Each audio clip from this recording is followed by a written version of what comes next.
আসসালামু আলাইকুম। সুপ্রিয় দর্শক, ডোনাল্ড ট্রাম্প কি দিন দিন মানসিক ভারসাম্য হারিয়ে ফেলছে? কেন আমি এই কথাটা বললাম? ইরানের সাথে যুদ্ধ করতে গিয়ে তিনি যে বিপদে পড়েছেন, যে বিপদের সম্মুখীন হয়েছেন, আজকে কিন্তু তিনি হাড়ে হাড়ে টের পাচ্ছেন। বিশেষ করে তিনি মানসিক ভারসাম্য যে পরিচয় দিচ্ছেন, এটা কিন্তু আমরা বারবারই সোশ্যাল মিডিয়াতে দেখতে পাই। অনেক সময় ইরানকে নিয়ে তিনি বক্তব্য দিচ্ছেন যে ইরান পৃথিবীর মানচিত্র থেকে শেষ হয়ে যাবে। আর ইরান এই যুদ্ধে বিজয়ী হতে পারবে না এবং কয়েক দিনের মধ্যেই ইরানের হরমুজ প্রণালী তারা দখল করে নেবে। এরকম ধরনের বক্তব্য যুদ্ধের শুরু থেকে এখন পর্যন্ত আমরা দেখে আসছি এবং ইরানের সাথে বিজয়ী হওয়ার জন্য তিনি যেই প্রত্যাশা ছিল, তার যেই চেষ্টা ছিল, আজকে কিন্তু সব চেষ্টাই দিন দিন ব্যর্থ হয়ে যাচ্ছে। কেন আমি এই কথাটা বললাম? আপনি যদি ইরানের এবং যুক্তরাষ্ট্রের যুদ্ধের দিকে তাকান, ইরানের চেয়েও অনেক শক্তিশালী এবং শক্তিধর রাষ্ট্র যুক্তরাষ্ট্র, যেই রাষ্ট্র সারা বিশ্ব চালায়। সেই রাষ্ট্রের মতো একটা শক্তিশালী রাষ্ট্র হয়ে ইরানের কাছে কিন্তু তারা হেরে যাচ্ছে এবং ইরানের সাথে যুদ্ধ করতে গিয়ে তারা কত ধানে কত চাল, এটি কিন্তু তারা আসলে টের পাচ্ছে। বিশেষ করে ডোনাল্ড ট্রাম্পের যে মানসিক ভারসাম্য, তিনি যেই মানসিক ভারসাম্য হারিয়ে ফেলছেন, এটাও কিন্তু বারবারই প্রমাণিত হচ্ছে। গতকাল যুগান্তর পত্রিকার একটা রিপোর্টে যে হরমুজ প্রণালীতে মার্কিন ভূখণ্ড দাবি করে ট্রাম্পের মানচিত্র প্রকাশ। এখন দেখেন, হরমুজ প্রণালী মার্কিন ভূখণ্ড, মানে হরমুজ প্রণালীটা যেটা হচ্ছে ইরানের জায়গা, ইরানের অধীনে এখনও বর্তমান আছে, সেই জায়গা যখন তিনি দখল করতে ব্যর্থ হচ্ছে, যখন তার বাহিনী দিয়ে বারবার চেষ্টা করছে যে তিনি হরমুজ প্রণালী এবং খারক দ্বীপ, এই দুইটা জায়গা ইরানের যে মানে এই দুইটা জায়গা কিভাবে দখল করা যায়, তার জন্য ডোনাল্ড ট্রাম্প একের পর এক চেষ্টা করে যাচ্ছে। কিন্তু প্রতিটা চেষ্টায় যখন ব্যর্থতার পরিচয় পেয়েছেন এবং যখন ব্যর্থতা হয়েছে, তখন তিনি নতুন একটা সংকেত দিয়েছেন, নতুন একটা মানে নিজেই একটা ডিজাইন করেছেন। সেই ডিজাইনটা কি? যে একটা মানচিত্র প্রকাশ করেছেন।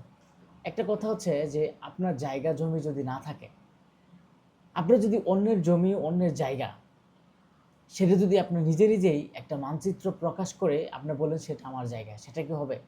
গ্রামগঞ্জে যাদের জমি আছে, একজনের জমি আরেকজনের যদি একটা মানচিত্র প্রকাশ করে একটা সাইনবোর্ড টানিয়ে বলে যে এটা আমার জমি, আমার জায়গা, সেটা কি আসলে আদৌ সম্ভব? সম্ভব না। আজকে ডোনাল্ড ট্রাম্পও কিন্তু ঠিক সেই মানসিক ভারসাম্যর যে একটা সমস্যা, সেই সমস্যায় কিন্তু তিনি হয়েছেন। তিনি বলেছেন যে যুক্তরাষ্ট্রের মানে প্রেসিডেন্ট ডোনাল্ড ট্রাম্প তিনি সামাজিক যোগাযোগ মাধ্যমে প্ল্যাটফর্মে ট্রুথ সোশ্যাল হরমুজ প্রণালী নিয়ে একটি যে মানচিত্রের ছবি প্রকাশ করেছে, ওই ক্যাপশনে লেখা রয়েছে নতুন মার্কিন ভূখণ্ড। তার মানে নতুন মার্কিন ভূখণ্ড মানে ইরানের যে হরমুজ প্রণালী, সেটা হচ্ছে নতুন মার্কিন ভূখণ্ড।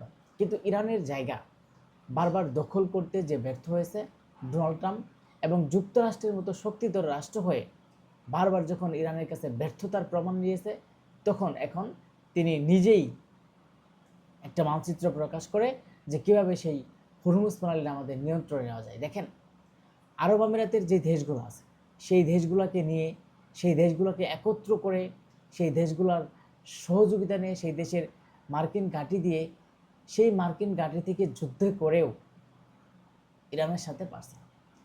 এবং ইরান যদি সেই বিভিন্ন জায়গায় যে ঘাঁটি, যেমন আরব আমিরাতের যে ঘাঁটি, মধ্যপ্রাচ্যের দেশের মধ্যে যে ঘাঁটিগুলা, সেই ঘাঁটিগুলা যদি ইরানে পেত, আজকে মনে হয় যে মার্কিন যুক্তরাষ্ট্রে শেষ হয়ে যেত।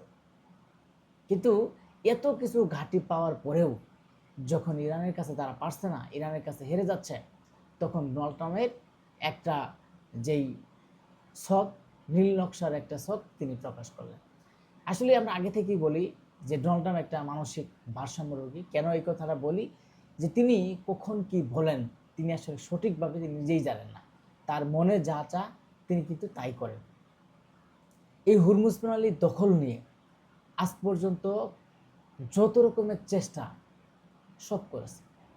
টাকা পয়সা খরচ করা, মানে বিশাল অঙ্কের একটা অর্থের যে খরচ এবং বিভিন্ন বাহিনী দিয়ে সেখানে পাঠিয়ে নিয়ন্ত্রণের করার চেষ্টা, প্রতিটা চেষ্টাই ইরানের কাছে ব্যর্থতা প্রমাণ পেয়েছে এবং ইরানের সাথে যুদ্ধ করতে গিয়ে তিনি প্রতিটা জায়গায় ব্যর্থ হয়েছেন। এটাই কিন্তু বারবার প্রমাণিত হচ্ছে। আজকে ডোনাল্ড ট্রাম্প তার যেই সমস্যা, তার মানসিক যে একটা সমস্যা, সেটা কিন্তু ইতিমধ্যে আমরা প্রমাণ পেয়েছি। সবাই ভালো থাকবেন, অবশ্যই কমেন্ট করে মতামত জানিয়ে যাবেন যে আসলেই কি হরমুজ প্রণালী দখল করতে পারবে যুক্তরাষ্ট্র।